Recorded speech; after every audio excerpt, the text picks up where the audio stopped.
Okay, good. So, like I mentioned, I started in the business in 2008.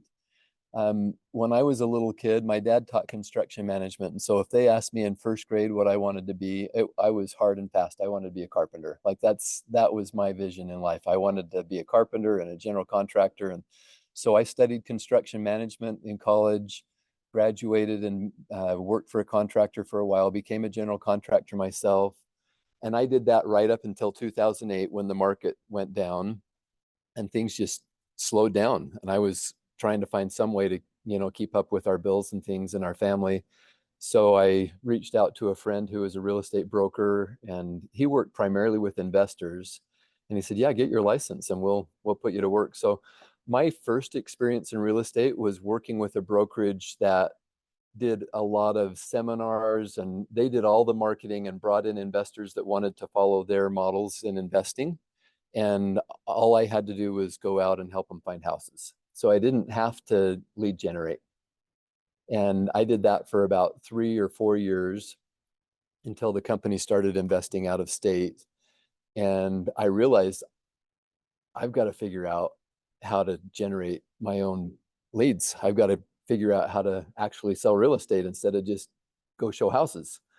And so I joined a different brokerage at that point in time. And coming back to your comment, April, that brokerage was very focused on a coaching system that Mike Ferry leads, and all about prospecting. It's all about lead generation. Like the message there was, if you're not prospecting every day, you're not doing your job, and you're going to fail. And so I kind of cut my teeth in that environment. Like every day, the expectation was there that you're going to be there early in the morning. You're going to be prospecting every single morning. And I've maintained that habit. Like I prospect every single day, and have for 12 years now. So I have some experience with that, but I'm still learning. I'll be vulnerable with you and I'll tell you about some of the things that I'm struggling with still in my business. And this market has caused things to slow down a little bit. Like this last year, I think is the first year that my income has gone down in 10 or 12 years. Like it's always gone up at least a little bit every year. And this year it went down a little bit. So it's caused me to kind of have to get back to my fundamentals and improving things. And so I'm excited about some of the things that I'm relearning and learning, and excited to share some of those things with you today as well. How many of you feel like lead generation, prospecting is part of your game plan for building your real estate business? Yeah, I think it does have to be, and yeah, we'll jump into that a little bit, but um, yeah, I would agree with you. It's fundamental for mine. Says, "Oh, it's such a bad time to come into real estate," and like I'm sure you guys have all heard that, but like for me, I'm like, well, I think it's a good time because I'm here learning how to actually like do it, not just like have it fall into my lap, because that's what I've heard that that's how it was. Like it was Mhm. just easy, and like rather than like learning how to do it. So I feel like in this market, it's about like lead generating. It's about figuring that out, which we're learning how to do that from the beginning, which sounds like you did too a lot. Yeah, I I think if most of us think about how we got into real estate, decided to take the classes and take the exam and get our license, I think most of us, at least if you're at all like me, like I thought it was going to be fairly natural. I figured I'd get in, and I was sure there was work to do, but I didn't realize how much of my focus every single day for my entire career was going to be on generating leads. I just had no idea. And so that was a shock to me when I got in to realize how much of my day was focused on that effort. So um, let's see. Okay.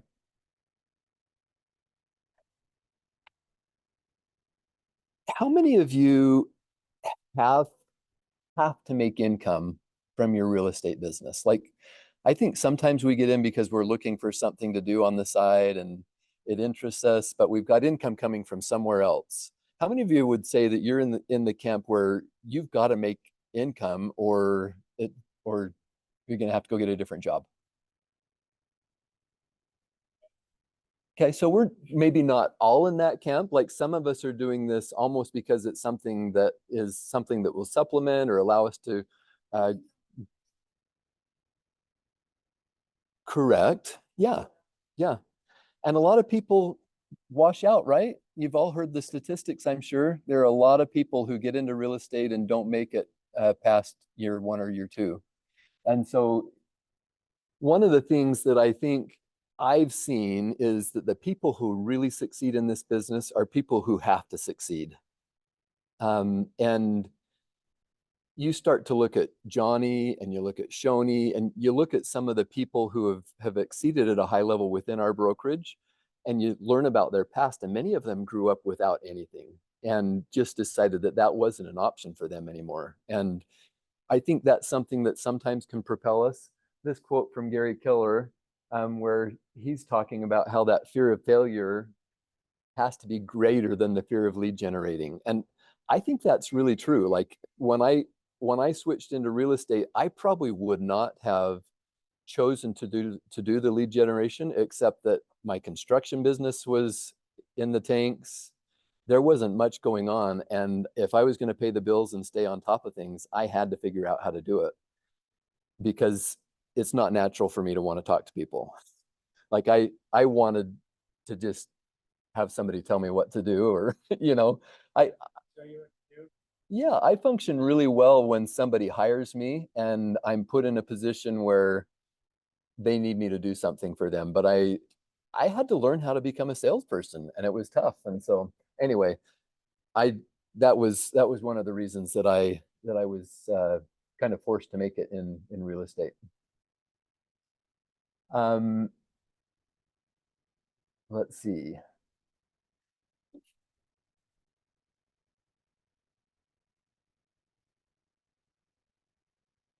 Okay, here's something we can talk a little bit about. Tell me about um, how many of you are excited about the idea of making phone calls and generating leads? That sounds fun to you. Dave thinks it sounds fun. I could You, do it all day. If I was paid for it, I would do it. Yeah. That's your background. tell me about your thought there, Dave. Why is that a happy thought for you? How is that fun? Like right now, I'm sorry, but I've been searching the MLS and I'm sending listings to my clients and I'm saying, hey, because like I really feel like you have to get into these habits of doing the same thing over and over again, even if you don't want to do it, just so that you can achieve something. Because like, yeah, if you sit around all day and watch Netflix, you're not going to generate any leads. You know, if you sit around and complain about not having any leads, you still don't have any leads. I mean, and what's the worst thing that could happen talking on the phone with somebody? They hang up on you, they call you a bad word. Okay, thanks. You know, I mean, it's just, it doesn't intimidate me anymore. I mean, probably when I first started doing it, it was, you know, but like I've always worked around people. I grew up in restaurants, and then I've worked in call centers, and I've worked in hotels, and so I've always been around people, and it's just kind of like my thing. So you're a people person. You like to talk to people, and you've done this before. You've made calls and Yeah, and okay. I mean, it doesn't bother me if somebody says that they don't want to use me. Even if it was my own mother, I would say, fine. They're better for you than I am. Great. You know, I hope that you get what you're looking for. I don't know. Part of what I'm hearing there is some self-confidence too, right? Yeah. And I think a big part of what we need to do is look at our own inner conversations. What are we telling ourselves? You know, or are we showing up to make phone calls and saying, gosh, I hate this. I really don't want to be here. I have to do it. Or are we saying things like what we're hearing from Dave, like, this is actually exciting. I'm calling people that I know and I care about, and I'm simply asking if there's something that I can do to help them. I want to find out what's important to them and I want to deepen my relationship with them. And if our focus is on creating and deepening relationships and serving, it's kind of hard for that to be heavy. But it it's in our mindset and the way we approach our job every day. So I think thanks for sharing that with us. I think that's important for us to look at. So we can certainly look at it and think, gosh, lead generating is hard. I don't like it. I don't want to do it. Um, I don't have time to lead generate. I think sometimes if we're dreading lead generating, anything looks more appealing than lead generating, including helping somebody across the aisle, or anything is a worthy distraction. And so sometimes it does take a lot of discipline. And when we get into real estate, we think it's so that we can kind of set our own hours, and a lot of times that's a recipe for disaster. If we don't have a set schedule and discipline built into what we're doing, it's hard to do things that are challenging for us. And so that's been an important thing for me.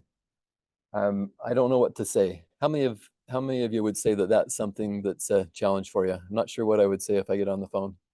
Okay, we'll work on some of that today. Yeah.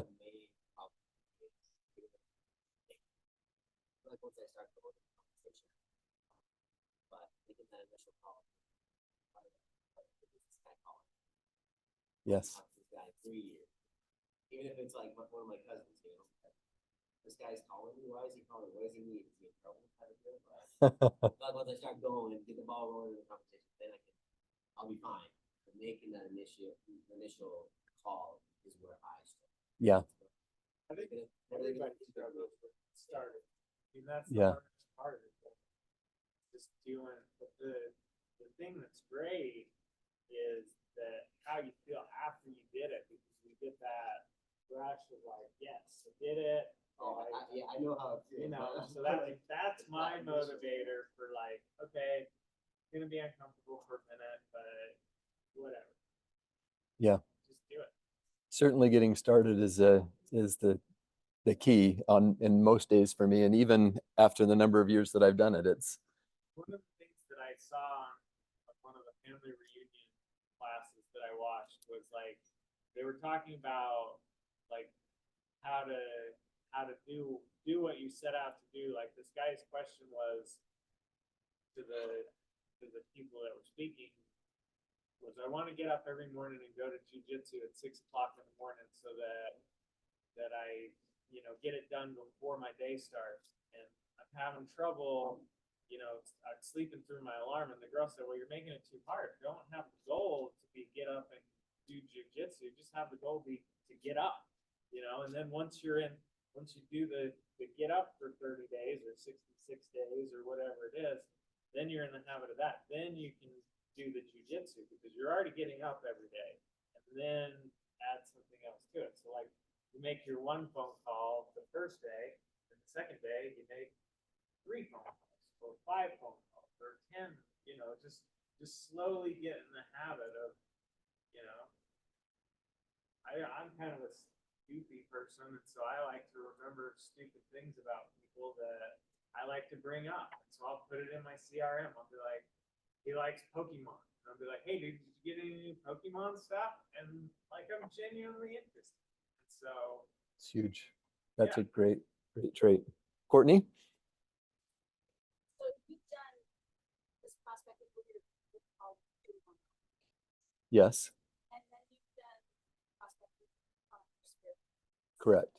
So where do you stand on the pros and cons of each? Good question. So one of the things that I've realized well, throughout my career, at least 70% of my business has come from people that I know. And in my prospecting effort, it's been very lopsided. So I've probably spent 90% of my time calling people that I don't know. And that results in a very small portion of my business. So if I flip that, like if you read in the Millionaire Real Estate Agent, it talks about the 80-20 principle. So I'm spending 80% of my time calling the least productive people that I can call. If I were to flip that, spend more time with Dave's mindset of learning things about people, remembering things, and finding out what their dreams are, finding out what's important to them, and how I can help them accomplish those things, how much more productive would my business be?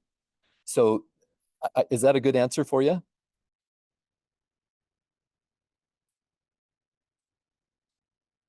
No question. No question. Face to face makes a big difference when you're making phone calls. Like if you've never met somebody face to face, you're gonna have way more people hang up on you, way more people be rude to you. So if you can capture leads from an event or an open house or a referral, you're gonna have way more success with those people than cold call. Not to say that you can't cold call, because I've been trying to work in like getting those lists of expired, to work those into my habits, but I haven't quite gotten there yet. I don't know the scripts enough, and I don't know what to say in those types of situations as opposed to my others. Yeah. Hunter? I was just gonna say too, that I see a lot of agents go out and they want to look at other sources outside of their street. It's totally fine. You want to put all time for that. You have to have a system because eventually with cold call, you're gonna know them. You can have a database. So at some point you have to have a system. Because at the end of the day, all leads come ideally should come into you. Yes. Yeah.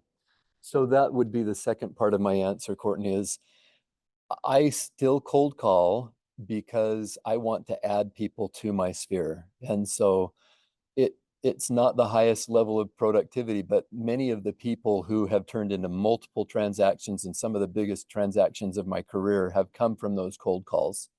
So the percentage of conversion at the beginning is smaller, but they come into my sphere, and then that ends up being a big part of things for me. I think that the biggest difference is your sphere is limited. So working that, you can always work it. There's always going to be business there, but people you don't know is pretty much nothing. So you're not getting as much business as you need from your sphere. Yeah. How many of you know how many people you would currently say are in your sphere? Is that an exercise that you've done already? No. Okay, we're going to do it today. We'll spend some time on that then.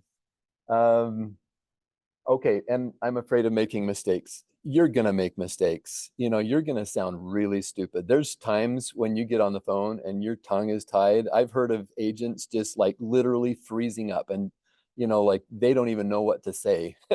Sometimes they were the ones that hung up. They're just like, never mind. So sometimes it's awkward, and you say stupid things, and sometimes you're embarrassed, and sometimes people are mean. It's even in your sphere. I think sometimes it can be challenging because one of the things that I've observed is that many real estate agents struggle, especially after a period of time, to call their sphere. We start to get in our head, so and so hasn't answered my call after the last 5 times that I've called them. They probably don't like me anymore. They probably don't want me to call them about real estate anymore. We start to build things in our mind about what they probably think, and that starts to impact our willingness to call our sphere. And so we'll talk about some things there, but watch that. I think be careful about that, and work on keeping your mindset in a positive way so that you continue to make those calls, because it is the best way to make money in real estate, staying in touch with your sphere. Okay. So one of the things that I've done just recently, I've signed up for a class. Some of you may want to write this down. I think it's a 6-month, maybe it's only a 4-month course called Mega Lead Conversion. And it's within the Keller Williams coaching curriculum. It's been fantastic. Very, very good class. I'm just like 4 or 5 classes into it right now. And one of the things they talked about was sometimes we have these negative thoughts in our mind about I'm not a good communicator, people don't like me, something like that is a challenge. And so we might need to come up with counter sayings to that. Like if I say people don't like me, then the absolute opposite of that would be everyone likes me. I create value, things like that. And so um, affirmations can be a big part of just being in the right frame of mind as you start making your phone calls. And I would encourage all of you to consider that being one way that you could start your prospecting session, to get in the right frame of mind. Write out some affirmations that are the opposite of some of the negative thoughts that you tell yourself, and repeat those. And the coach in there said that she's um, worked with people over a period of like 6 weeks. She said she's never had somebody who would repeat those same affirmations every single day for 6 weeks who didn't start to change their thinking and have a more positive mindset. So they rewrote some of those negative thoughts in their mind and replaced those with positive. And so that's something that you may consider if you're struggling with self-talk, and I think all of us do.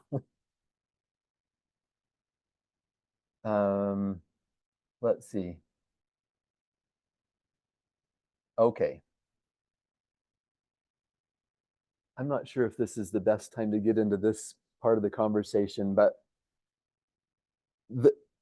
how many of you would like to have, it would be important to you to be able to predict the amount of income that you can generate with your real estate business? That's Right. Command helps with this. So one of the things that Command does is it helps us to understand what our conversion rate is if we use Command the way it's designed. I think a lot of people don't, but one of the things that I'm starting to track is, like this morning, even though I was coming in here, I wanted to get some prospecting made this morning. So I only prospected for like 10 minutes, but I made 20 dials and I talked to 2 people. So what was my dial to contact ratio? 10%, right? So if you track those numbers over a period of time, then you're going to find a conversion rate in each of the different steps of the process. Those of you who are taking notes, I'd encourage you to write down some of the key things to look at. You can start with dials, and then the next thing you would look at is contacts. So you'll look at that conversion rate. How many dials do I have to make to get a certain number of contacts? And this is going to differ depending on the kind of calls you're making. If you're calling your database, it's going to be one thing. If you're calling for sell by owners, it's another. And if you're calling expireds, it's another.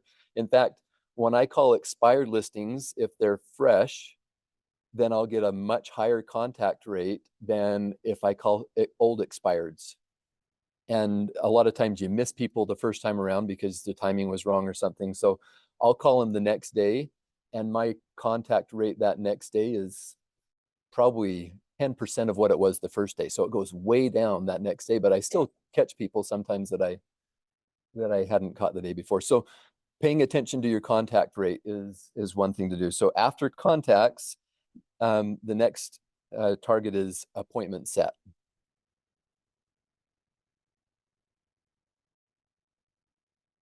And then the next is appointments attended, or the terminology here at Keller Williams is appointments kept. And then the next conversion would be contract signed. And the next conversion would be closings.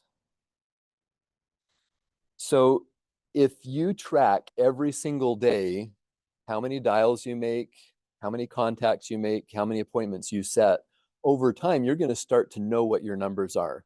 And yeah, where's the sheet? I have a sheet with what the coach was telling me some of the national numbers were, and I think it was interesting, so I'll share that with you. So she said typically you're gonna get a contact about 12% of the time for on 12% of your dials. So if you make 100 dials, you're going to get about 12 contacts. That's a pretty good average. And again, that's going to depend on the who you're calling, and the time of day can make a difference too. Typically, a good agent's going to set an appointment about 5% of their contacts, with about 5% of their contacts. So if you call 20 people, you should be able to get one appointment set out of those 20 people. She said in today's market, it's a little bit less, maybe more like 3 or 4% instead of 5%. So that number's a little bit lower in today's market. So that's one thing that I look at. I want to try and see if I can get an appointment out of 20 contacts. And then you should be meeting with about 70 to 80% of the people that you set an appointment with. Why do you think we would have a drop off there? Why wouldn't it be 100% there? Any thoughts? Sometimes they change their plans. Yeah. What was that? Might change their mind. Yeah. Okay. Part of the issue there too is that in my process, I've always made pre-qualification a step that I do after I set the appointment.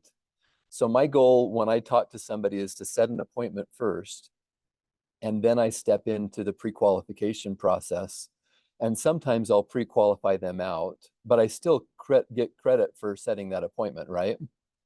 And then especially if you're calling for sell by owners and expireds and things like that, my percentage of attended appointments is down closer to 50% in that category. If I set an appointment with my database, then I probably am closer to the 70 or 80%. Does that make sense? And then if you go on your appointments, about 70 to 80% of those should convert into a signed contract, like they hire you to work for them. And then you're about 80% that should close. So you might have somebody change their mind about selling even after they've listed it with you, or a buyer might get discouraged or decide that their timing or their job has changed. There's all those things that can happen in the middle of the process that may cause them to change their mind on those things too. So did you get those conversion ratios? Any questions on any of that, Ivan? So, like the forced sale by owners or like the expired ones, is there like a list of this or? Yeah, there are. So there are a lot of providers that you can choose from that will provide a list that just puts it on your computer. And I've subscribed to that list for at least 12 years with several different providers. One of them locally is a company called the Red X that a lot of agents use. And they have a number of lists. They have for sale by owners and expireds. They have for rent by owners. So they're landlords looking for renters. They have pre-foreclosure lists. So there are a lot of providers that you can go to get that information. Generation, you just call numbers off this that they give you. Yes. Mm-hmm. Yep. Any other questions about conversion rates? There's, for me, yeah, go ahead.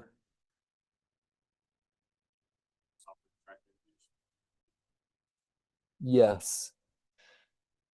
So one of the things that I found after doing this for as long as I have is I've got to find ways to motivate myself. Sometimes it gets to be pretty routine, and the monotonous boredom of the routine and repetition can be really challenging. And so most recently, one of the things that I've done is I've kind of set key things that I want to accomplish each day. And for instance, I want to call and have at least, I can't remember what my numbers are right now because I just changed them. But I want to have a certain number of contacts that I make to people that I don't know, and a certain number of contacts that I make to people that I do know. So right now my numbers, it's 20 and 10. So contacts that I don't know, I want to have 20 contacts. I want to talk to 10 people that I do know, and I give myself different points for that. So I give myself 1 point for somebody that I don't know, and I give myself 4 points for somebody that I do know. So I'm incentivizing myself to do the things that are more productive. And then I give myself 5 points for setting an appointment. I give myself 10 points for attending an appointment. I give myself 50 points for getting a signed contract. And there's one or two other things. So I've kind of got this ideal thing. If I have a 400-point week, then I know I've had a pretty solid week. And I'm able to score my productivity based on that. And that's something that is motivating for me. It may or may not be helpful for you, but that's been something that's helped me. Hunter?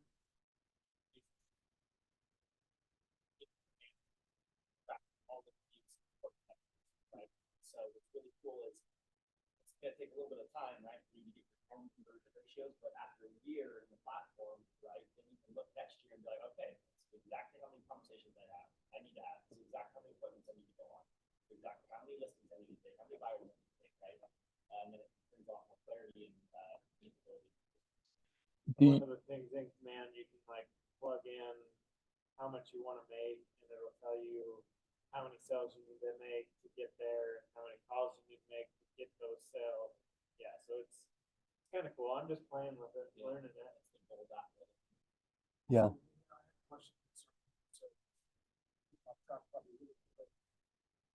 So 66-day challenge is kind of what we do for, right? YouTube videos to find out how to do these kind of things you guys are talking about. Right? Yeah. Is that the best way to go? Like Google, like how do I track my how much money I want to make? So I've been finding lots of little nuggets in that 66-day challenge. Yeah. I'm about 20 something days into it now. And there's lots of little like things you don't know that you don't know.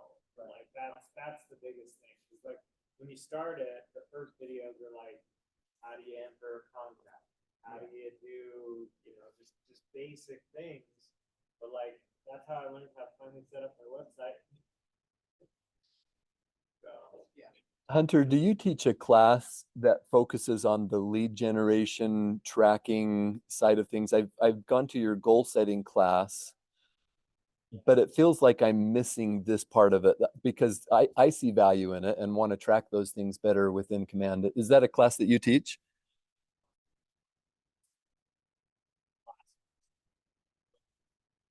They were going through renovations on the site, so certainly be able to teach it again.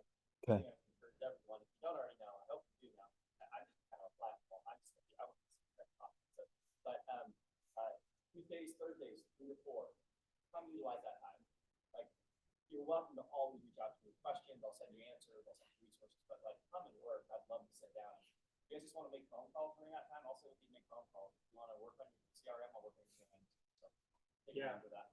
and I've gone and there's been someone else there, and I just jump in with them and start doing what they're doing and go, oh, I didn't know how to do that either. Like I didn't know I wanted to learn that day, but I did, and it was like, cool. Yeah, and then we'll continue to offer classes that we find relevant, but give a specific question. That's working. What I really like about that 66-day challenge is that the videos are like anywhere from 5 to 12 minutes, and you can do one if you want. You can do more than one. Sometimes I try to just do the one a day unless I get behind, and then I'll try and play catch up and do, if I miss Sunday because I went skiing, I'll do 2 on Monday. But it just teaches you those little things that you don't know to ask, because you don't know to ask like things you don't know. I like it. I'll share with you one other thing that I've done to kind of gamify or help my business. One of the most productive things I ever did was set up an accountability with another agent in that first brokerage I was working with. And it was scary and painful, and it catapulted my business. We agreed that every day, if we didn't set an appointment, we had to pay our partner $100. That's gonna motivate you. And it's funny what your mind will do to figure out how to get around things. But it caused me every day to be focused on every conversation. How can I turn this into an appointment? How can I turn this into an appointment? And there were days when I didn't. and I'd give him $100, and then a few days later he'd fail and I'd get my $100 back. So we we eventually figured out that we had to give it away to charity or something in order to really make that a productive thing. But that was it was hard. Like I was living in stress every day, but it catapulted my business in a big way. Like I got used to setting an appointment every day and going on appointments, and it was huge in my transformation with my business. And so that may or may not be a valuable idea to you. Um, any thoughts or ahas up to this point? Questions? Courtney?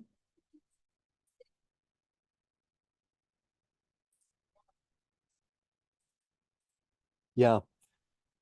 Like, you want to get to the one a day. Yes.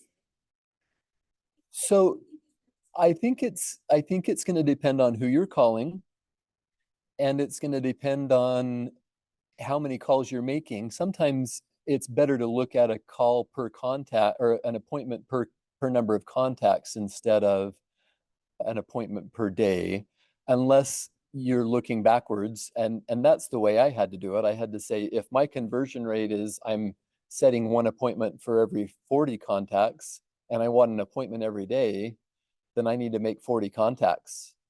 And some agents would look at that and say, well, that means that if I set an appointment in my first 10 contacts, then I can stop calling.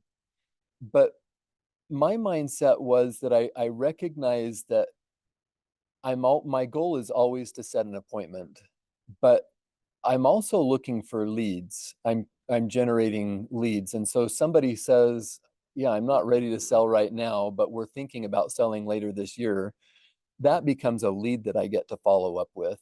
And most of my appointments that I set are not coming from the first contact with someone. They're coming as in the form of lead follow up. So we won't get into that a whole bunch here, but it's really important to focus on setting an appointment every time it makes sense. And it's also really important to make sure that you're building a pipeline of leads that you can convert with your lead follow-up. And that's where most of your appointments will come from. I just have Cesar? a question. With your appointment, not familiar, what would you do with that? Focus on clients' needs and wants, or So we've got two types of clients that we're typically looking for, right? We've got a listing appointment that we're trying to set, or a buyer's appointment are typically the two things. So a listing appointment, you're going to go out with the intention, and again, you're going to pre-qualify and make sure that everything makes sense to go out on this appointment. But you're going to go out with the intention of explaining the value that you're able to offer, and the intention of understanding what their goals are, see if you're a good fit, tell them what their home is worth, and sign a contract and get it listed. So that's the idea and the intent of that appointment. And with a buyer appointment, you're gonna again talk to them about what their goals are, pre-qualify, make sure that everything makes sense there, give your value proposition, and sign up a buyer broker agreement. And what I did when I first started a couple months ago was I just found like my best friend, I just practiced on him and his wife. And I like put together a CMA for their house. And I went over one night at like 6 o'clock. I just practiced with them, because like if you can practice with somebody you're comfortable with, you're gonna be able to like do it in real life. And if you club when you're best friends, it isn't the end of the world. Yeah. And so just getting comfortable with what is your value? Like why should they hire you? And I think that everybody should be prepared for that question. I don't think you're going to get asked that question as much as you think you'll be asked that question, but you should have a response. express your worth beforehand, you mean, so they don't even Yeah. ask that question. Yeah, like what are you gonna do? Like I had a buyer appointment yesterday where the guy wants to buy. They're leasing a home, and the lease has a purchase option, but the guy has never purchased a home. He's doesn't know the process. And so my value proposition for him was way different than somebody that's gonna need to go out and find a home. But I basically said, this is what I can offer you. I can take you from right now to owning this home, and you won't have to do anything except for signing the paperwork, and I'll walk you through. That's what my value is. And for that, you know, it was, yeah, exactly. How many of you guys have attended the Value Squared class? I guess I'll call it a class presentation. First seller Okay. I would highly, so the Value Squared class is what Keller Williams has come up with in response to these lawsuits that have been such a big deal. And the idea there is teaching us how we can have a conversation that focuses on our value and helps clients understand what their options are as far as commissions are. So we're having a better discussion about that. The first class was just last week, and I attended that one. I think they're going to teach it 3 more times, and I might attend all 3 times. I think it's that valuable. And the thing that I took from it is there are some significant, really important points that you can pull into your listing conversation for listing appointments and your buyer's conversation. It's got a ton of great content in there that really helps you figure out probably 70 or 80% of the value proposition that you're going to propose to people. And it's a great way to, I mean, all of us are going to have that same information, but you'll look really good if you get good at explaining the things that are within that presentation. So I'd highly recommend that. It's called Value Squared, and it's mandatory. Like the brokerage has said, they're going to require all of us to take that because it's that important. They're doing one of the team meetings coming up. I think it's like a team meeting at the end of the month. Okay. Like That's what you said yesterday. The Tuesday is on the 20-something. On our board thing, like on this new week, they were gonna do that tonight. Okay. No, No, team meeting. no, like that Tuesday meeting that everybody. I'm not going to that then. So yeah, it'll be interesting to see, but I know Keller Williams, like Gary Keller and Jason Abrams and Joe Papasan. Anyway, those guys will present it, at least that's scheduled for 3 more presentations. Yes. It was scheduled for 4 and it ended up being about 2.5. So Made it. That's what they told us on our, like, you know. yeah, One of the Ignite. Or whatever, yeah. but it was very good. I would highly recommend it. And we're talking about one of the key things that is challenging about prospecting and calling our database and setting appointments is, gosh, if I get an appointment, what do I do about it? You know, what am I going to say? And so I think that class is one way to fill your toolbox with things that you can say, and you're going to have to be proactive about it and say, okay, I'm going to take this information and this is how I'm going to incorporate it into my conversation. You might even just take some of the slides from that presentation, and you can access those in Command. Is it Connect? That's part of Command. There's a button up at the top of Command on the top left-hand side that says Connect. You can go in there and type in Value Squared, and the slides for that presentation will come up. And then you could use those talking points as something to put into your own presentation for your buyer and seller conversations. That makes sense? Yeah. You guys actually like put together a presentation for your clients of like, my computer and I'm setting up this is what value that I'm presenting, or is it more of a casual, this is what I can do for you? Everybody's different. Yeah, everybody's different. So my presentation for a long time was this Mike Ferry presentation because I was all in with that coaching system, and that was the presentation that I put together and understood. So it was a script, and I've still stuck with a lot of the points of that script, just kind of modified it to something that I'm familiar with. But I haven't used. I think maybe at a few times I tried to use a PowerPoint presentation, but no, I typically just have a conversation with them. And for me, a lot of it really is about talking to them about their goals. What are some of their questions and concerns, and what's motivating them? The and we'll talk a little bit more about that, but the deeper we can dig to understand somebody's motivation, the more power we have to help them through the process. And April was hearing yesterday some of the drama that some of the agents bring back. My client's crazy and I can't get him to make decisions. And that's when we need to have that motivation to go back to and help them move forward. Okay, let's see what. So we talked a little bit at the beginning about how there are several different ways that we can gather leads. Prospecting is one way and marketing is another way. And there are some agents that lean much more heavy on marketing than they do on prospecting. Certainly the Millionaire Real Estate Agent book and Gary Keller and most of the coaches and trainers that I've heard have encouraged us to focus on developing the skills to be prospecting based, and the marketing is what supports the prospecting. Does that make sense? And those come into our funnel, they become leads.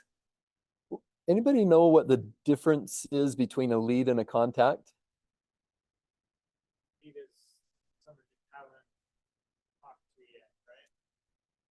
Yeah, so typically a lead is someone who you've identified has an interest, or there's a potential for them to become a client, but you don't have a relationship that's going both ways. And that's different than I've ever thought about what leads are. To me, a lead is someone who I've contacted, and there is, like, they've said, yes, we're interested and I'm interested in helping them become my client. But in this setting, especially when you look at the marketing side, because I haven't ever really made marketing a major focus of what I've done, but on the marketing side, a lead is someone who's clicked on your thing and provided their information. You haven't contacted them yet, but they become a lead because they've indicated that they're interested in your service and what you're offering. So this just kind of, Contact person you should actually talk to, vet with them. yes, yes. So that's that contact. That's one step further. In my mind, it's actually been backwards. If I have their contact information, it's a contact. When I talk to them, right? So I've kind of thought about it differently than that. But when I've talked to them and we've agreed that they want to do something and I want to help them and I'm working on converting them into a client, that's, for me, that's a lead. But it's different within the Keller Williams vernacular. Okay, and so then we're cultivating these contacts and working them through the process to get them to a point where we can turn them into a customer, and then we repeat that cycle. And so we talk about this being a loop where they come through, they transact with us, and then we're working on continuing to develop that relationship and get referrals from them, and they kind of just continue to cycle through our system as we stay in touch with them and provide value along the way.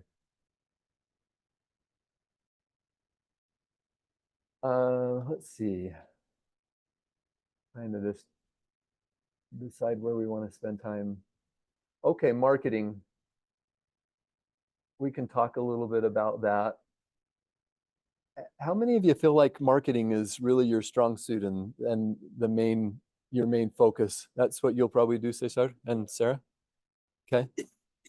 So you've got some experience with some of those things, and certainly even when you market, you're going to have conversations with people to convert them and to nurture those leads as they come into your system. Marketing is also a passive approach. So we're putting information out there and waiting for people to come to us. And that sounds nice, right? Come to me and tell me when you need me, and I'm happy to step up and help. But it is a more passive way of getting things done. And in a lot of ways gives you a little bit less control because you're not the one who's out there finding on your own. And typically the results are more long-term. Prospecting requires more of our time, right? And so a lot of times when you start to look at a team environment, how many of you guys are on teams? You're all solo? Okay. Technically the PC group. Yes, okay. Okay, that's new to me too, but I've kind of asked some questions. Yes, okay. But a lot of times that's the value that a team leader will bring for his team, is that he'll pay the money to do the marketing and gather the leads, and then they do lead follow-up with a lot of people and are spending less of their time doing proactive um, lead generation. But I imagine that in most teams they're encouraged to do both. And that is proactive. And in many cases, the results are immediate, or you still find leads that, like I said, you have to nurture and lead through the process.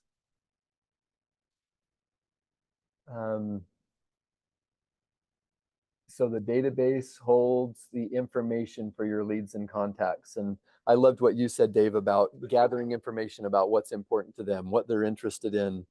I just finished reading a book called, now I'm gonna struggle to remember. Unreasonable Hospitality was an interesting book. Shoni invited the Leadership Council to read it, and it was about a restaurant owner who just made hospitality in his restaurant this incredible game and effort that they made, and they were really unreasonable in the things that they did to be super hospitable to their clients. And he talked about real estate and how so many times we're just not doing a good job about finding out what's important to people. And he gave some examples about what someone could do in real estate. You know, if you sell a beach house to somebody who loves surfing, maybe you give them a surfboard as a closing gift or something like that. And you think, gosh, that's such an expensive gift, but you just sold them a $2 million beach house. I mean, you could probably come up with $700 to be able to give a gift, but maybe it's board wax or something. But again, it's paying attention to what's important to people. They have kids. Maybe instead of giving them a box of crumble cookies as a closing gift, or a blanket or whatever, maybe you give them something like safety devices, plug covers for their babies that are going to be crawling around their house, so that they have a safe house when they move in. So sometimes it's just being mindful of what's important to them and doing something that would be meaningful and shows that you're paying attention and that you've come to know them and care about their specific needs, instead of having just a cookie cutter gift idea or way to show appreciation. I don't know how I got off on that tangent. It's a good way to get, I feel like, referrals as well. Are rewarding, that's probably a bad word, but rewarding them for giving you their business. Yeah. Great. And you thank me, you can fruit basket or whatever it was. And you can show them that it's my personal life rather than just transaction. Yep. Yep. I like it. I'm very cut off on that tangent. Yeah. Notes because we all want connection, and the people that we are working for, it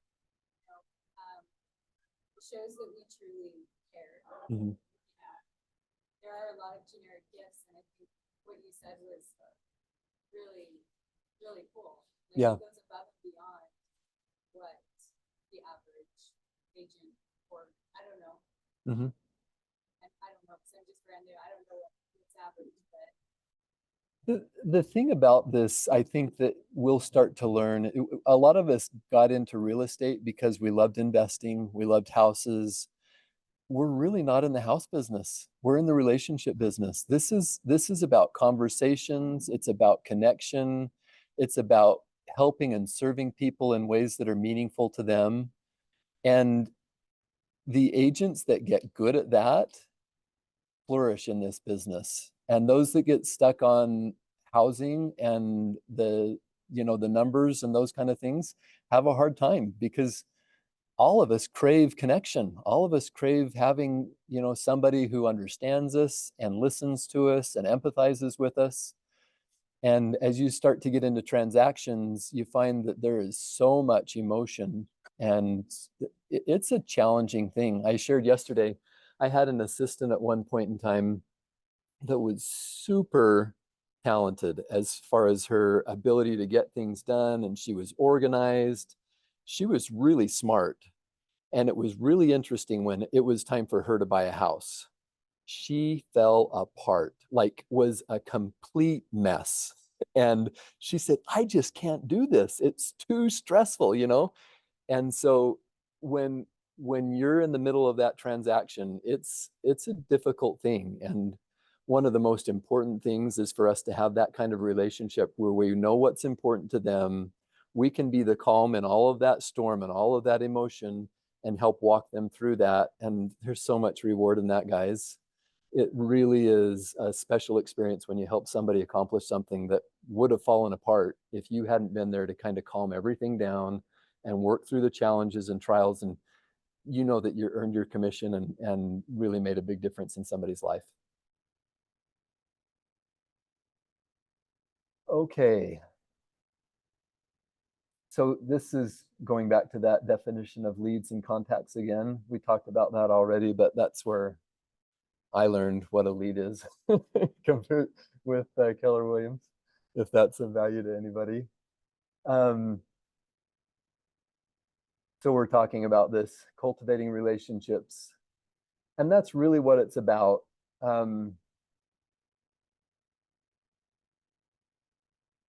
As we talk about making phone calls, I think that's one of the biggest mistakes I would say that I've made. A lot of my phone calls for many years have been kind of like this. I call somebody up and say, hey, it's been several months since I've talked with you. Just wanted to reach out and see how you're doing. Hope everything's going okay for you. Is there anything we can do to help with any real estate needs? So I asked a closed-ended question. I didn't find anything out about them. No, we're okay. We don't really need anything right now. And every once in a while, even that bad approach has worked for me. You know, I've got to the point where my GCI is typically in the upper 200s, low 300 range. So I'm making $200,000 or $300,000 a year with an approach that has a lot of room for improvement. But what if I asked more open-ended questions that got to know people better and started conversations instead of just, no, we're okay, everything's good, thanks for calling.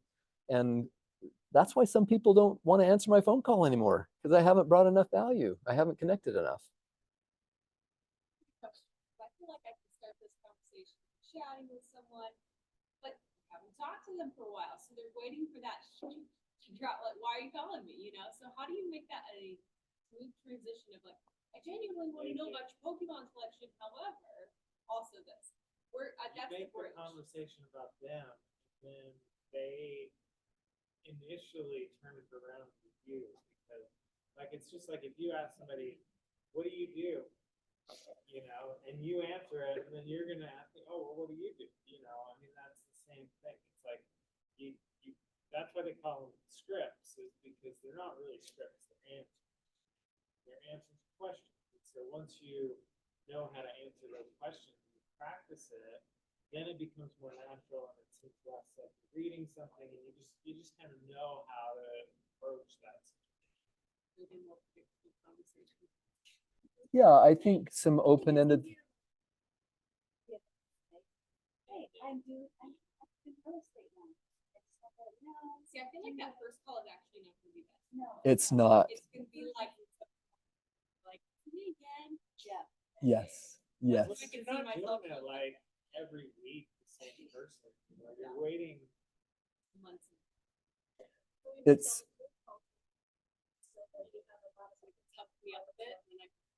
well, yeah, it's several things. So yeah, I think this is valuable. I appreciate you bringing up that question. When I first started making my phone calls, that's exactly what it was. I came from construction, so I had a lot of subcontractors, past clients, suppliers, a lot of people in my database. And my focus was to call 20 people a day and just tell them that I was in the business. Hey, I've just transitioned into real estate, wanted to let you know that I'm doing this, just wanted to see if there's anything we can do to help you. And so that was an easy phone call. And it did get more tricky after that over time. And I think that's where Dave's coming from. You know, if we take that opportunity, instead of keeping it a short phone call, when there's an opportunity and it feels like the right thing, ask for more information. So I brought a little sheet in that I'll share with you, and I think there's some things that we can start to talk about as far as how that conversation looks. But we want to get into open-ended questions, digging for motivation, finding out what's important to them. One of the questions my coach just told me yesterday that I should be asking is, besides the home where you're living now, where do you think you'd like to live in the future? So besides the home where you're living now, where would you like to live in the future? We're starting to get into what are their dreams, and then we can ask more questions about that. Oh, so you're thinking that you'd like to move to Montana. Tell me more about that. What's important about Montana? Oh, you've got a son or a daughter that lives there. Okay. So how would it benefit you to live there? And would you be leaving other family members that are here? Well, no, I don't even have any family members here. Gosh, what's keeping you from moving to Montana? Well, I don't know if we can afford it. And then we've discovered a roadblock for them. We've discovered a way that we can create value for them. And you might say, gosh, I don't know if I have the solution, but would you be open to meeting and just having some conversation about ways that we might approach this, and whether it's something that we can help you accomplish this year or in the next 5 years? At least we could start working on a game plan to help you get there. So then you're making a change, and you're serving somebody in a way that they didn't even know they were asking for. Does that make sense? We'll come back to some more of that, but let's see here. So we're always lead generating. We talked a little bit about schedules. I love education, guys. I love coming to classes. I could do this all day long. And there's so many great agents here that you learn a ton from people as they come in and teach these classes. So I'd love to come into Ignite classes, but it's in my prospecting time. So I don't come because of that. Like if I want to catch an Ignite class that's taught in the morning, I'm going to make time to watch a video later on rather than come in here, because I try to be really disciplined about making sure that that's my time for prospecting. And That second best time to call people? right now, I don't know. What's that? 8 o'clock? 5 o'clock. That's the best time to get a hold of people, between 5 and 6. That's what studies have shown. And other than that, the second best time is at 9 to 10 in the morning. And so if you can't discipline yourself into wanting to make calls from 5 to 7, then you do it from 9 to 11. That's what I've been told. Yeah. I would say that most of the coaches and trainers that I've followed and listened to have said that the best time to get the bulk of your prospecting and lead generation done is the morning hours, from 9 to 11 or 9 to 12. And I don't disagree with what Dave is saying. The reason for that is because we also have this thing called willpower. And willpower depletes. It's a consumable, what do you call that? Resource, yes. And so it depletes over the day. And so most of the time, if I don't get my contacts in the morning, I can say I'll come back to it in the afternoon. I'm so much less productive in the afternoon. And so I love an agent that's got the discipline to do what they need to between 5 and 6 to kind of tie things up. But it takes a lot more discipline than I typically have. And both. 5 to 6 o'clock. Both. That's because people are getting home. I guess I I'm agree. commuting on the way home. I And don't know, as a maybe it's mom, my it mom is. life. I'm like, Don't- yes, like, clean it. Don't call me at 5 o'clock, right? Like, take your husband first. Would he be more apt to answer my phone call if I called him in 11 o'clock in the morning, or at 5 o'clock when he's driving home?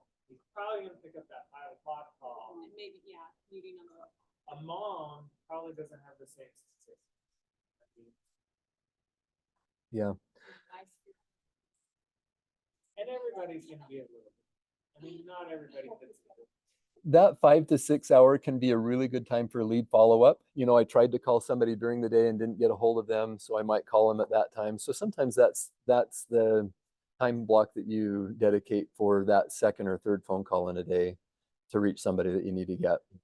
And I found that if I'm gonna be getting home at like 5 o'clock, I'll like pull in my garage and I'll stay in my truck and close the garage door until I get my calls done Your car off. with the car off. I mean, usually it's off, I think. I have the windows up. Oh my gosh. I have so much more to cover. All right, we still got 40 minutes. Okay, let's do this. Everybody take out your phone, go to your contacts and scroll all the way down to the bottom. I didn't know that okay, double click on contacts Use the for an iPhone or a, Right-hand side. Tell you. double click on contacts at the top. Oh, so you've got to scroll all the way down to the bottom. Oh, yeah. Yeah. Okay. So how many contacts are in your phones? 299. You got 4,000? 1,000? Can't even go through that. You got 4,000? I have Over 1,000, okay. What did you say, Dave? 299. 307? I've been deleting a lot of contacts too. It's like I've been going through my phone. If I don't even remember who they are, I'm like, yeah, I don't. Yeah, that's a good point. So Good. this is a good starting spot. And if you haven't learned how to do this, you can actually go into Command and transfer all of your contacts from your phone into Command, and that can be the start of your database. I've never done that yet. I've got 5,000 in my phone, but a lot of those are agents, and I don't necessarily want local agents to be in my contact database for Command. But anyway, so that's one way that we can start to build our database. Is that all, do you think? Are there other contacts that we could be adding to our database? Christmas card list, that's a really good one. Okay. Not all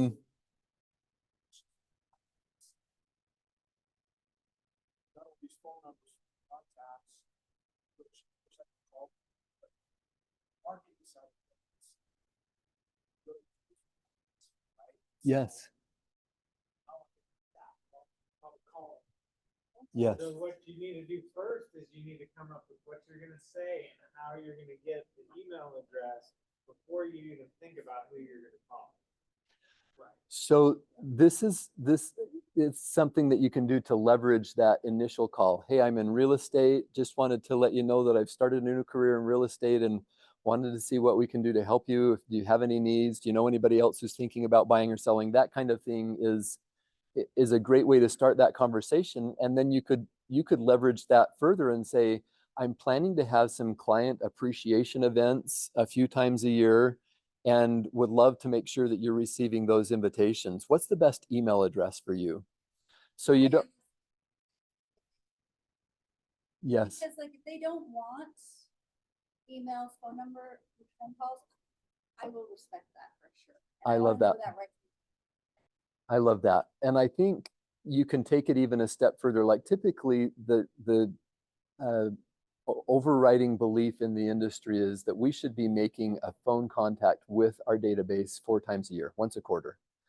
And so I found that a lot of times if I asked that question and said, my goal would be to reach out to you several times a year, or maybe it's quarterly, however you want to say that, just a few times a year to just check in with you, see if there's anything that I can do to help you, and if you know anybody who could use my help.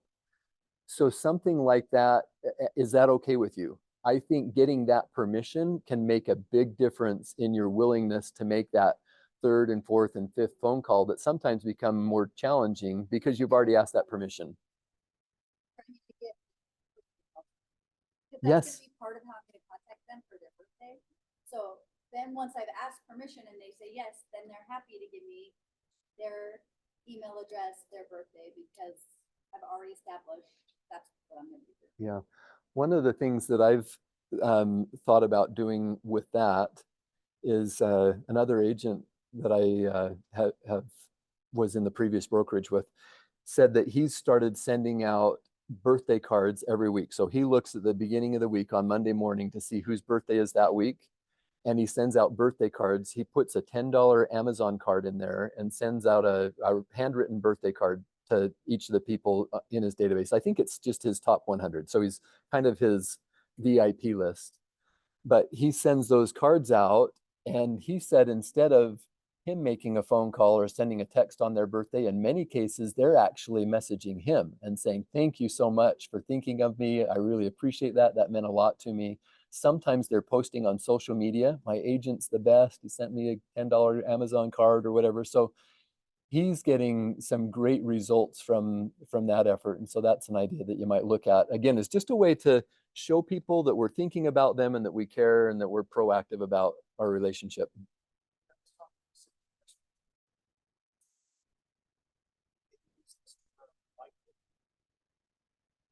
We all need it as individual agents. Find a niche, right? We find something that sets us apart, sets us, for lack of another term, sets us above regular folks, right? Others that really are just doing the bare minimum. And I really like that, whether it's birthday cards with a $10 something, whether it's, crumble cookies, or whether, whatever that's a surfboard. I mean, whatever that niche is. And of course, it's something that we need to leverage with our income, right? And be sensible and be wise about it. But I really like that approach. And so that's something that could be helpful to all of us. What makes us a little bit different, right? Not weird. What makes us a little bit different to show that we care? The one thing that I've been doing personally, like with contacts, if they express an interest, is I basically, so I've been trying to build healthy habits to get me more familiar with what's going on with real estate. One of the healthy habits that I've started doing is I look at all the new listings every day. So I go into the MLS, I do a full search of one day back and pull up every listing. This morning there was 170 listings within the past 24 hours. And of those, listings, I sent out like 4 to people that are like on the fence. And I just say, hey, here's a place in Springville. Here's one in Delta or whatever. And just, and like you can get discouraged because like you'll be like, well, I've sent this guy 10 things in the past week and hasn't responded to any of them. And you start beating yourself up and start thinking about it. God, should I just stop sending him? Then I sent him one this morning and he's like, hey, that one in Springville looks awesome! Exclamation. So my immediate response was, let's go see it. Let's just go look at it. Because that's another healthy habit that I'm trying to build is let's going and looking at vacant properties just to walk them, to see what is a $300,000 home in Provo versus a $500,000 home in Provo today. Because that's a big difference, I mean, you're getting like shitty townhome versus pretty nice single family home. So. Yeah. I like that. I like the idea of encouraging somebody to go look, even though they may still be on the fence, right? And I sent a message to one of my friends that like I wanted to show him this place, and I was like, hey, look, I don't have any expectations of selling you real estate. I just want to build healthy habits, and I want to do it around people that I like. I like you guys. Come see a house with me. And their response to that text was, when do you want to go? And it's like, once you take that pressure off and like, I'm not trying to sell you something. I'm trying to learn how to be a real estate agent. And if I can help you, great. That's how you build your clientele is by easing those pressures and just calming the different, oh God, he's trying to, he sent me 10 things this week, or yeah, he sent me 10 things this week. Which way are you saying? Yeah. And a lot of that's in our own head. I like that idea of just encouraging people to get out, even though they may be on the fence. At least they're seeing what's in the market. It's interesting. A couple years ago, there was a house that came up, and my wife looked at it and said, I want to go see that house. And I said, we can't afford that house. And I I don't even want to bother them. Like it's a bad idea for us to go look at that house because we're not going to buy it. We bought that house. And so, That's the same thing happened to me. right, I think a lot of times we're not really in the market, and sometimes people just need a little bit of a nudge. We're so glad we're in that house. Yes, yes. Lots of times it's like, oh, I can't afford it, but do you know that, can you? You know, like sometimes. I couldn't.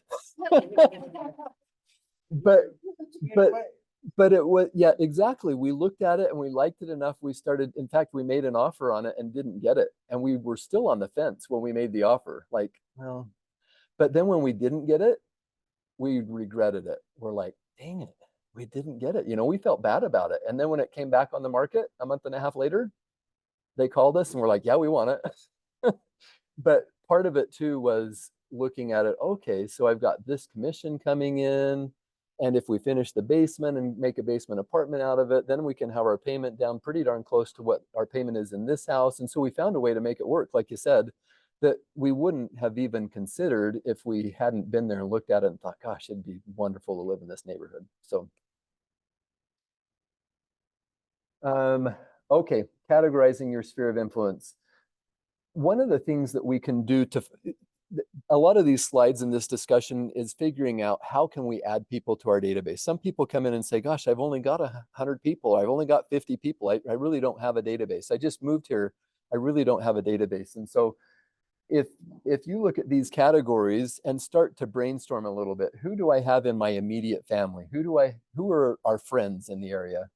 Who are our relatives? Who are our neighbors? You know, so it if you put some time and effort into this, you can find people within each of these different categories that may not be in your phone yet, but they're people that you interact with. You know, I just moved into this neighborhood. A lot of the people, a lot of my neighbors are not in my phone, but they should be in my database. They should be in my phone.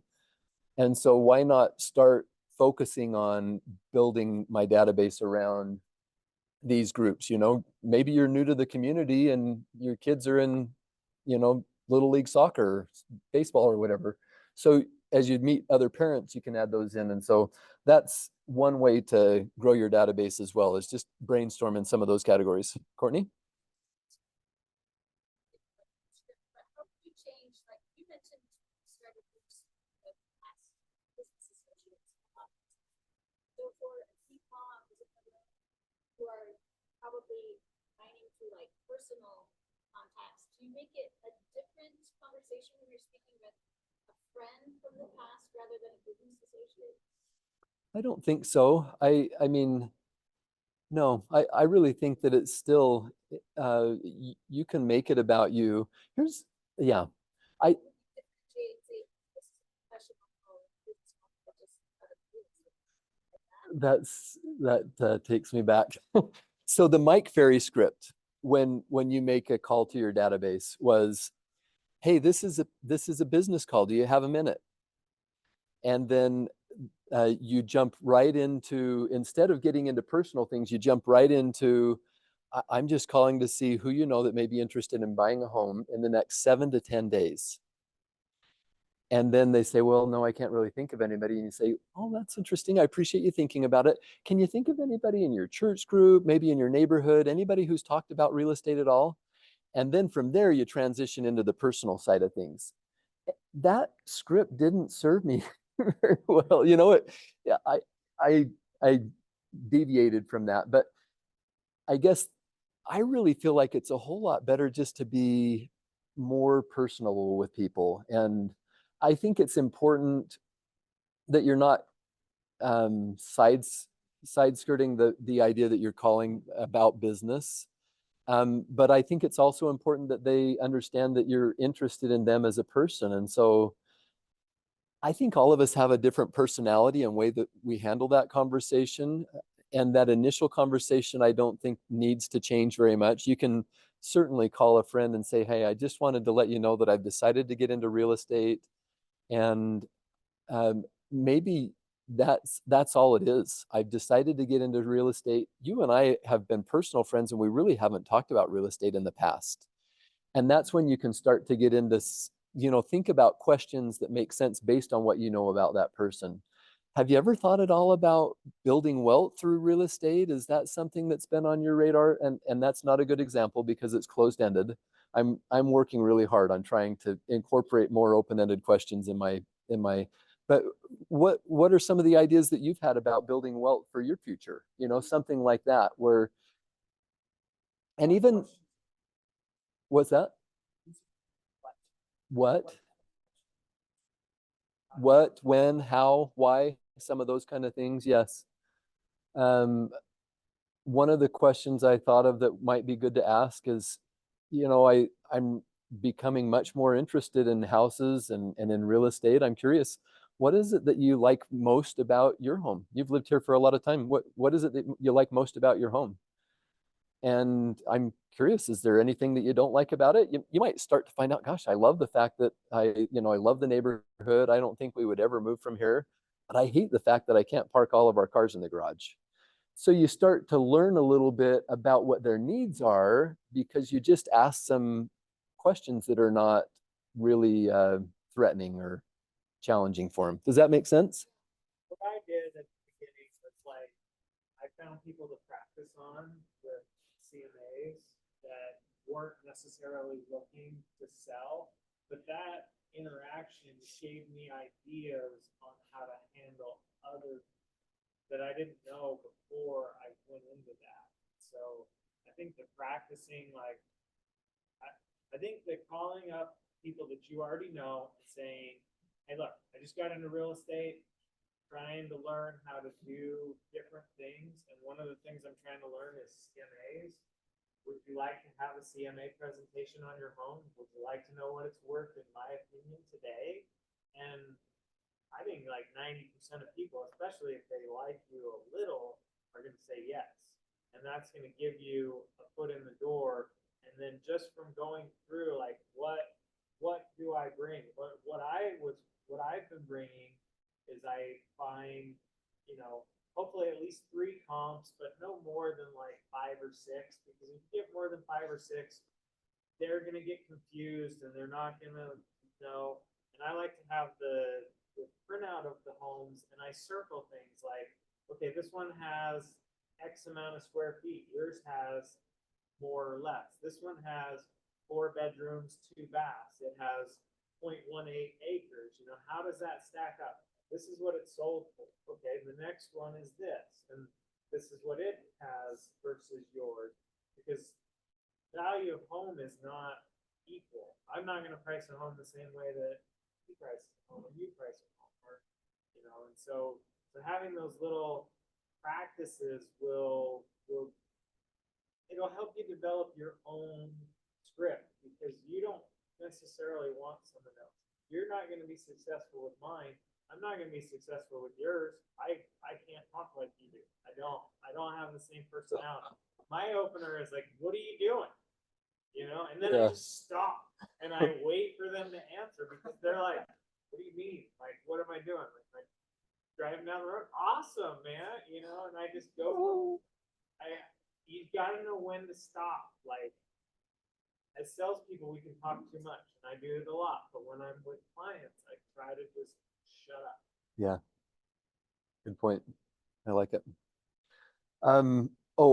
There was one, I passed the slide already, but one of the other points that it talked about was growing our database on a daily basis. So thinking about interactions that we have each day, whether it's at the grocery store, at the bank, or, so much of what we're doing now kind of takes us out of that flow where we're communicating with people and interacting with people, but we still have opportunities where we may be in the line at the grocery store and have a chance to talk to somebody. And if we can develop questions where we can spark a conversation about real estate, that's one way that we might be able to add people to our database.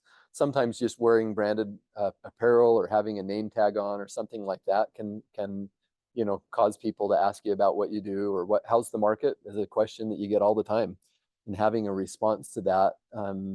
Sometimes a lot of agents say, you just say something like, the market's fantastic, things are really good right now, tell me, why do you ask? So you turn it back on them because they're curious, why do you ask? And then they're going to say, well, I'm just curious, I didn't know, or we've been thinking about things and just don't know for sure what's going on in the market. And so it could turn into a more productive conversation. Yeah.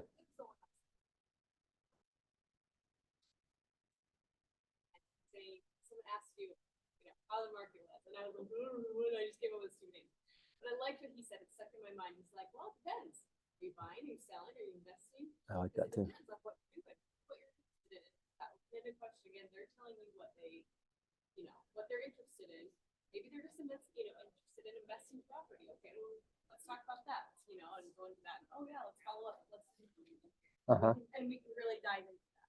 I just thought that was a great way to kind of navigate that a little bit. Because the market is different if you're buying or Yeah. This is, I know that Shoney's that response. There's a lot of good stuff out there if we pay attention to different coaches and trainers and even other agents in our brokerage. So a lot of our questions have kind of come back to what to say.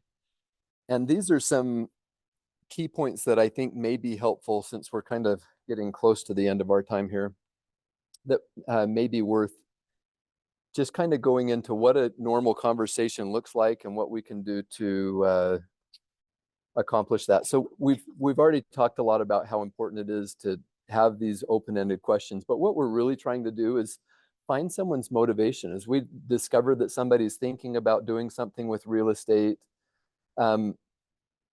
we want to focus on getting deeper and deeper into their motivation. How many of you have practiced questions that get deeper, that like level more and more levels deep in understanding somebody's motivation? You know what I'm talking about? So should we role play a little bit? Okay. So Dave, tell me about your interest in real estate. What caused you to think about selling? So we're thinking of downsizing. Thinking of downsizing. Interesting. So what is it that's causing you to think that you maybe would? Cleaning's too much. There's too much vacuum. Too much vacuuming. It's too much. Okay, so it sounds to me like you've got more space than you want to clean and maintain, and really would benefit by getting into something smaller. How would that benefit you at this point in your life? Because then I wouldn't have to spend all my time cleaning, or I would have time to spend with my cat. So it really comes down to time.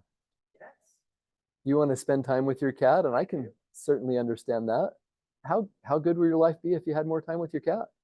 Way better than vacuuming. Way better than vacuuming. Very good. So one of the things that this coach taught us was that if we have like a whiteboard at our desk or wherever we're prospecting, and we write down some of the things, like their exact words, write down the words that they're saying. He said that too much cleaning, or too much vacuuming, and time with cat. So then you use just a few of the specific words that they used, because then they feel like you're listening to them. And again, you're getting deeper into what we're trying to do is find out where the emotion is. What are they really, maybe it's fear, maybe it's just missing a loved one or something like that. And so it's what we're trying to do is figure out what that emotion is, help them to feel that, and also for us to understand where that emotion is coming from. Does that make sense? So that's one of the first things that we can do as we're starting to have this conversation. The next thing we do is step into some of the pre-qualifying type questions. So maybe we say, Dave, it sounds like you're interested in downsizing. What's preventing you from doing that at this point? No, just haven't been able to find the right property. Okay, so you're interested in making a move, and if you could find the right home, it sounds I'll use your word, find the right property, you would make that transition. Is that right? Okay, fantastic. Well, it sounds like the next, what this says is, let's see what we can do to make that happen. So we find out about what their emotion is. Let's see what we can do to make that happen. So that question or that statement is you explaining why you're going to start to ask more questions, pre-qualifying questions. When we start to ask, how much do you owe on your home? These are getting into the logical side of the decision. a lot of times people are like, whoa, wait a second. Why are you asking me so many questions? But when you say, let's see what we can do to make that happen, you're indicating I'm moving into problem solving mode here. And so this is about you. I'm not just trying to pry, I'm trying to help you get where you want to go. And so that can help with that transition. And then you start asking some pre-qualifying questions. Would you need to sell your home first? Who are the other decision makers in the process? What do they think about this idea of downsizing? And so you can start to get into some of your pre-qualifying questions by making that statement. Let's see what we can do to make that happen. Does that make sense? And then one of the habits that I would encourage you to create is everybody you talk to should have a next step. And especially when they're a lead or even an appointment. Maybe you go to an appointment and they're not ready to sign the listing agreement yet. Set a next step. Yeah. Set a next step. People are confused. If you're there, you've had this presentation, you've met with them, you've talked about things, and you don't make a solid next step for them to take and a way for you to get back together, you kind of leave it in limbo and they're confused. They don't even know what you're doing. And so set a next step and create a follow-up for that. I think that is helpful to also set a deadline. It's like, oh, I need to do this, but if it's just sometime in the future, they get busy, they're distracted, they're doing other things. They'll get to that eventually, and then it never gets done. Yes. So by setting a next step, you're kind of setting a deadline. Yep. Okay, so you need to see how much you owe on your house. By when can you look at that and give me a call back? So put it on them even to take that next step, and then you're going to set it. They're going to call me back by 5 o'clock on Tuesday, and if they haven't called you, you call them at 5:15 on Tuesday and say, "Hey, we were going to talk today." So they know that you're going to follow up with them there. But wouldn't it be great if your clients are actually calling you back and say, "Hey, I had a chance to talk to my wife like we talked about. It sounds like she's on board and wants to move forward. Let's go ahead and figure out what our next step is." So give them a deadline or help them set a deadline for them to get back to you after they've completed that next step that they need to do. Does that make sense?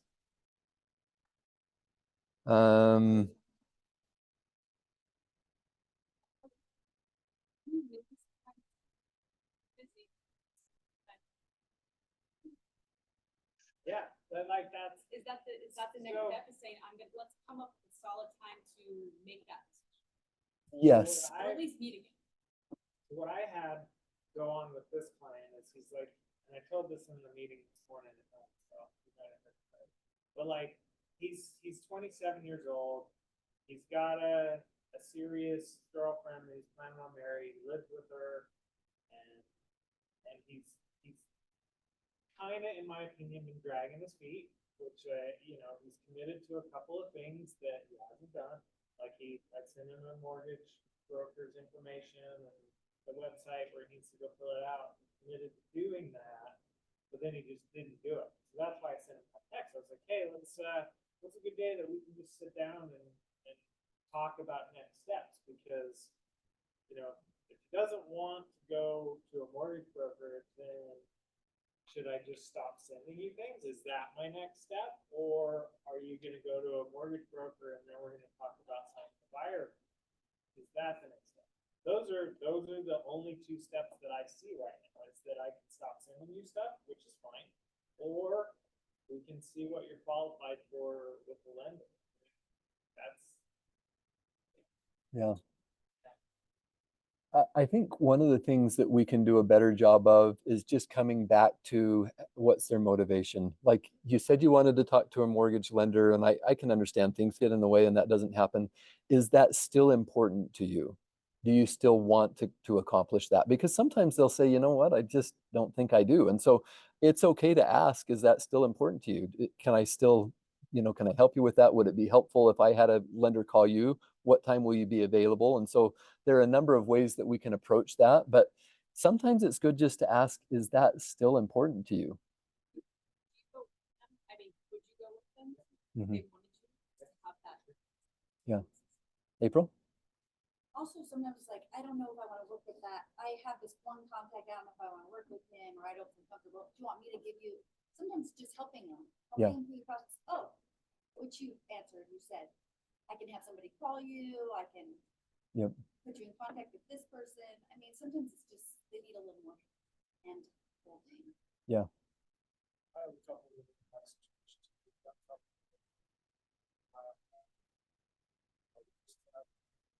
I can make stuff.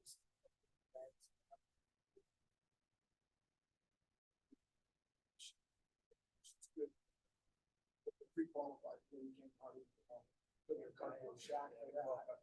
So it's like, we're gonna keep going, you know, and for somebody here, so I'm just gonna say, oh, we're not put on it. Yeah. Not give up, you know, just keep going. One thing that can be helpful in this conversation is to say, I want to match my effort to your level of motivation. On a scale of 1 to 5, how high would you say your motivation is at this point? 5 being, if I don't get this done in the next month, I'm going to be in real trouble, or 1 being, you know what, if it happens sometime in the next couple of years, I'm okay. So you can just say, I want to match my level of follow-up and effort, and the effort that I'm putting into helping you here match your motivation. And you can ask that question, and that tells you a lot about how much time and effort you should be investing there. And then you might come back with a different kind of next step. You know, gosh, it sounds like we're not super motivated right now. Why don't we go ahead and just put you on an automated search so that you can see what's coming on the market? And if anything looks really appealing to you, I'd invite you to reach out to me. Let's go look at it. Just at least so you can see what's going on in the market. So when you are ready, then you'll know the values because you've already been out there looking. As you being a new agent with KW, do you use the KW app frequently? Command? Yeah. No, the Keller Williams app for your client searching for. I haven't used it a lot, and I like it a lot. It's one thing that I haven't really incorporated in my habits yet. I've sent it out to a few people, and it seems like I haven't done a good job of teaching them how to use it and the benefits of using it. So And I don't know how to use it well enough yet either. I know that what I was told is that in the app, if they register and put their information in, then one of the features is that they can choose like their 3 favorite spots, and all of their home searches will give them travel times to those 3 favorite spots, which is kind of nice. And I've used that, but I haven't got anybody to sign up under my app yet. yeah, interesting. Okay. Any other thoughts or questions about that kind of dialogue there? At the bottom here, there are just a few, like opening questions. One of the things that I like is a transition. Like if you've got someone coming to an open house, you might say something like, gosh, there's so many things you could be doing on a Saturday. You could be at Costco. What brings you into an open house this morning? So again, it's an open-ended question, and you kind of diffused it a little bit just by saying you could be anywhere. Why are you here? I'm just curious, so having a good opening question, I think, can be one way to start that conversation. And then some of these digging deeper questions, we talked a little bit about how to dig deeper for motivation. How will spending more time with your cat impact you or your family? Describe for me what's important to you about moving to the mountains. And I like to ask questions. I think this is a key question when you're in a listing appointment and you're trying to determine the motivation for your seller to sell their house. What happens if your home doesn't sell in the next 3 months? What are you considering if it doesn't sell for this price? Maybe you're having a hard time getting them to agree on a price that really will cause their home to sell, and say, we certainly can start at that price if that's what's important to you. What happens if your home doesn't sell? So you can, again, find out a little bit more about what their thoughts are there. Tell me more about that is always a good way to dig deeper for motivation. So that's good. And sometimes closed questions actually do have a purpose. So you might just say, if I'm understanding you right, this is what I heard, right? So then you're looking for a yes or no type of confirmation, or sometimes it's to get them to move forward. Are you ready to get started? can we go ahead and sign the paperwork now? So something like that, you want a yes or no question. So there are times and places where closed questions are actually beneficial as well. We've got just a few more minutes and then I'm out of time, but I just want to check and see, is there anything else that any of you would like to cover as far as lead generation is concerned, or questions that you have? Let's see what that lead gen best practice Lead gen. Okay. We've talked already a little bit about doing things that fit your personality, right? And do you think we're getting closer to what you were looking for there, Dave? Other leads? Keep going. This is a conversation that you might have with your sphere of influence, though. I like this. I like this. You know, I'm building my business on people I know and the people they know. Do you know of anyone from your family or friends, work, or your neighborhood, or a group you belong to who's thinking about buying or selling a home? I'd be pleased to be a resource for them.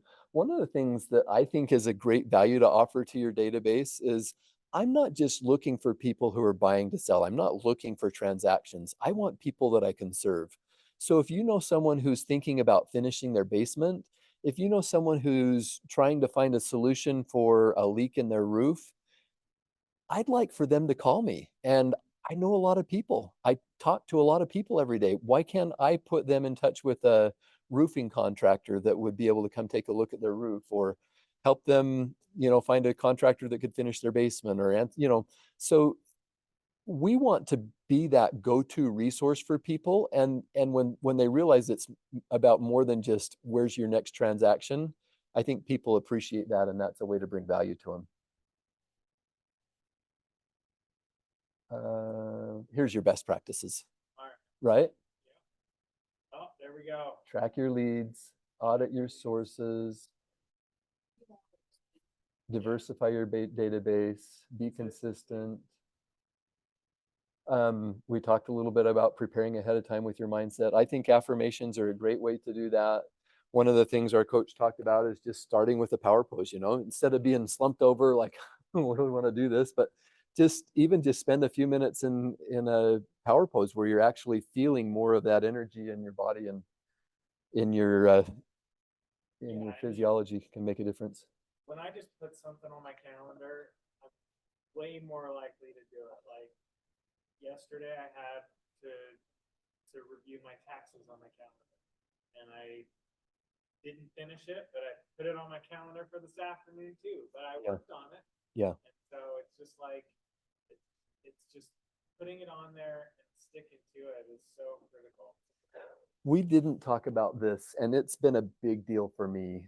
If you can spend some time either at the end of the day before or at the beginning of the morning preparing a list, it can make a big difference in your productivity. One of the things that I still struggle with is if I don't have enough leads or enough phone numbers prepared and I don't know who I'm contacting, I get distracted in my effort to switch from one lead source to another. Like I always call my for sale by owners and expireds first thing. The new for sale by owners and expireds are my first effort.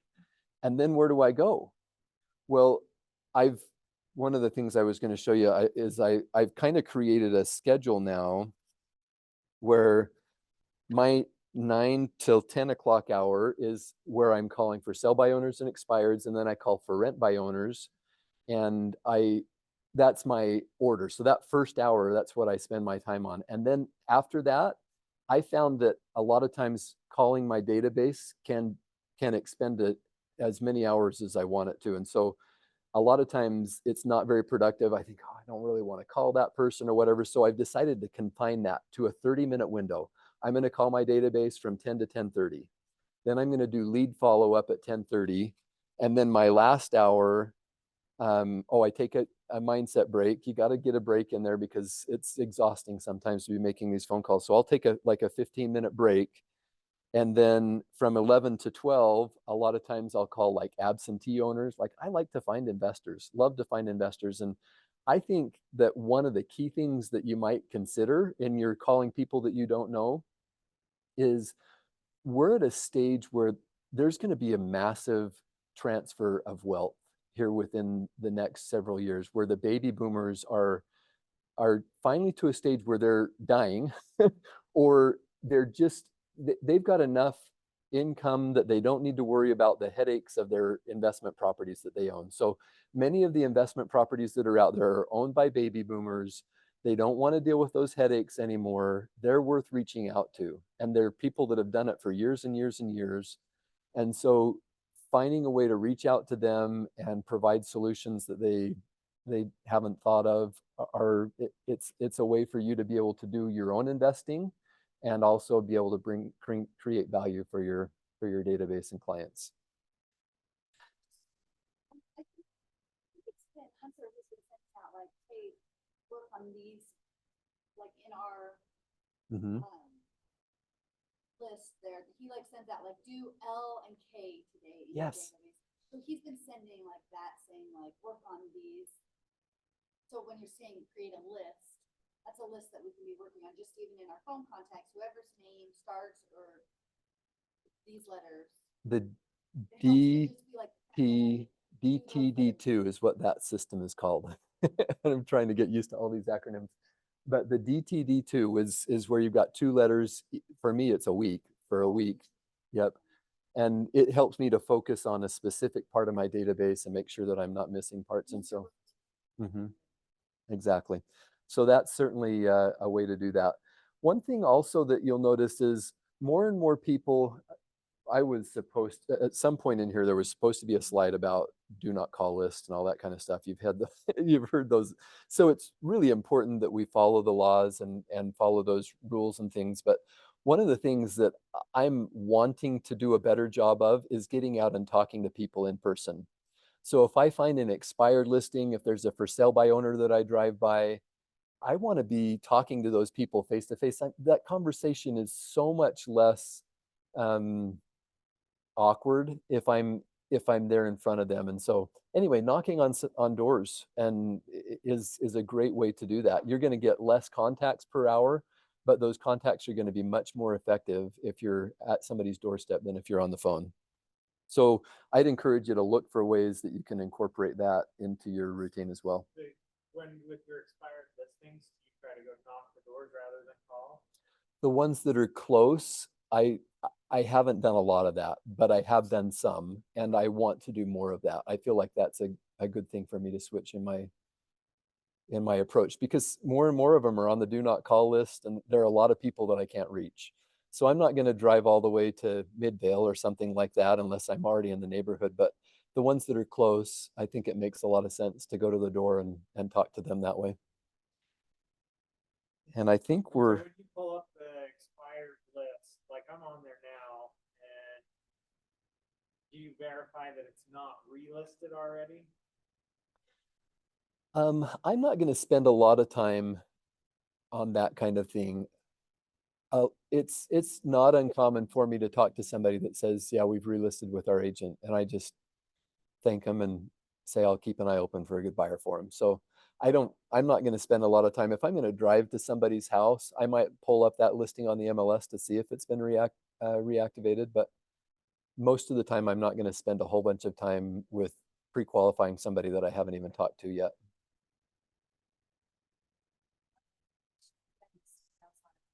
Yeah. Wrote this down. He said what Dave was talking about, to prepare a list of contacts to call. Or wait, it's about the expireds and the For sale by owner. Is that just through the MLS of expireds, and then like, is this something that KW is generating, or do we need to go out and start switching this? So this class really is supposed to be focused on our SOI. So we really don't talk a lot about that. It's a big part of what I do, and so I bring it because you're probably not going to hear it from anybody else. So expired listings, you can go on the MLS and say what expired today, and so you can find that list of properties, but you're not going to find phone numbers. So the only option you're really going to have there is to go knock on the door of that person. if you work with one of the companies that provides a list, they do some kind of scrubbing thing on the internet where they come up with a list of phone numbers. And some of the providers feel like their approach is to give you as many numbers as they can. And so I'm all the time talking to somebody who sold the house 2 years ago, or somebody who lived there as a renter, or a family member of the owner of the house. So anybody who has a phone number that's associated with that, I get a lot of wrong phone numbers. And a lot of times that just means I have an opportunity to ask them if there's a better contact number to reach the owner if they know them, or ask them if they have any current real estate needs. I just try to convert that conversation and say, gosh, sometimes I get the wrong number. I'm sorry. Is there anything I can do to help you with any real estate needs? And so that's how I approach that. But it's going to be difficult to find those phone numbers unless you're working with one of the providers. And some of the providers that do that, there's a company called RedX that's based here in Orem, REDX. And yes, it's actually expensive. Like I probably spend $3,000 a year on the leads that I get there. But that's right. I sell one house and it pays for itself. So it's not inexpensive. There's another one called Arch. There's one called Land Voice. There are a lot of providers out there that will provide that list for you, and you can get the phone numbers. The for sale by owners, you can look on KSL, you can look on Craigslist, really isn't there anymore, but Facebook Marketplace is a place to find for sale by owners, and Zillow is a place that you can find for sale by owners. So those are. You ever just try and go look at for sale by owner houses? Try to talk to them that way? I have not done that very well. I think it's a good thing to do. And some agents say, I have a buyer, can I come by and look at your home? And I feel like I want to be honest with people, but I would say, you know, I work with a lot of buyers and sellers. I'm in the neighborhood. Is it okay if I stop by to see your home? And a lot of sellers would be open to that. So. You're not gonna sell it anyway, so. For a lot of years, I wasn't. I would only go to see for sale by owners if I was setting a listing appointment with them. Like, yeah, we want to talk to you and just see what you have to say, kind of thing. So, but I would be more open. I think there's a lot of value in just being out there and seeing what's available. And your explanation, you know what, I'm a new agent. I just want to see what's in the market, what's available. And I think that makes me more valuable to my customers. Is it okay if I come tour your home? It's a great approach. And some people might say no to that, but I don't know why they would. It doesn't make any sense. Yeah. If you're not willing to sell your home, or show your home, Yep. And some are that way. and it's inconvenient to show your home. I know from experience. Did that answer your question, Sarah?